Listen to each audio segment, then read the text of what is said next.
Урачыстая церемонія перадачы эстафеты культурнай сталіцы СНД ад Брэста казахстанскаму Шымкенту заключны акорд гэтага памятнага і знакавага для горада над Бугам года.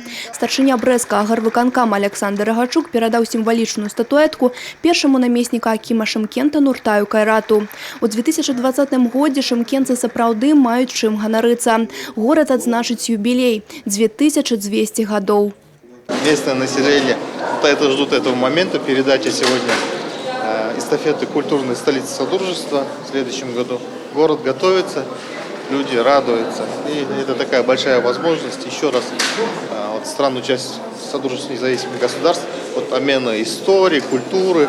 На урачыстым вечары перадачы культурнай сталіцы на сцэну брэсцкага акадэмічнага тэатра драмы выйшлі вядучыя салісты з краін СНД, заслужаныя артысты і лаўрэаты міжнародных конкурсаў. Гасцямі свята сталі і лаўрэаты прэміі «Садружнасць дэбютаў». У асаблівую атмасферу вечара яны атрымалі ўзнагароды. Усе выступленні гарманічна спалучыліся ў адзіную творчую праграму падвядзення вынікаў знаходжання Брэста ў статусе культурнай сталіцы СНД. Мне кажется, абсолютно органично наложили мероприятия в рамках культурной столицы на СНГ на мероприятия по празднованию тысячелетия. И более того, мы их даже не делили.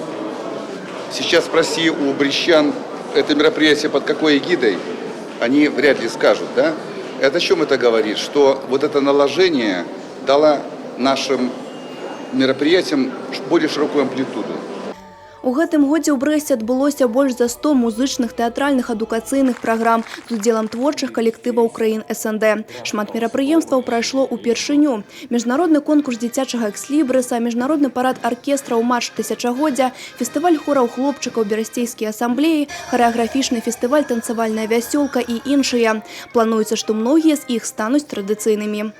Например, международный парад оркестров, который у нас будет посвящен 75-летию Победы, но он будет проходить в наш День города 1 августа 2020 года. И также международный конкурс детского экслибриса у нас пройдет в 2020 году.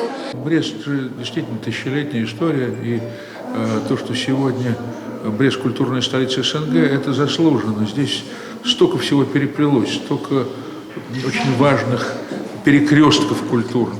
Вынікі работы ў 2019 годзе і міждзяржаўныя праекты, якія будуць ажыццяўляцца ў 2020, абмеркавалі на сумесным пасяджэнні Савета па гуманітарным супрацоўніцтве дзяржаў СНД і праўлення міждзяржаўнага фонда гуманітарнага супрацоўніцтва краін Садружнасці. Юбілей вялікай перамогі стане адной з асноўных тэм гуманітарных мерапрыемстваў СНД у наступным годзе.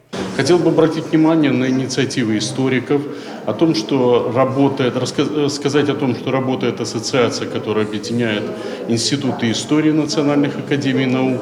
И, безусловно, они тоже создадут свою научную просветительскую платформу под все мероприятия, которые будут проходить в год 75-летия Великой Победы. Мы как раз-таки обсуждали план мероприятий на будущий год.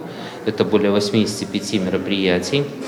10 из них пройдут в Беларуси, что очень отрадно для нас. И, конечно, поражает многоаспектность этих мероприятий, потому что это и масштабные международные конференции, и культурные форумы, и мастер-классы для нашей творческой молодежи. Афіцыйны статус культурнай сталіцы СНД перайдзе ад Брэста да Шымкента ў 2020 годзе. Але, як заўважылі на цырымоніі, культурная сталіца – гэта тое, што ў пэўнай ступені застаецца з горадам назаўсёды.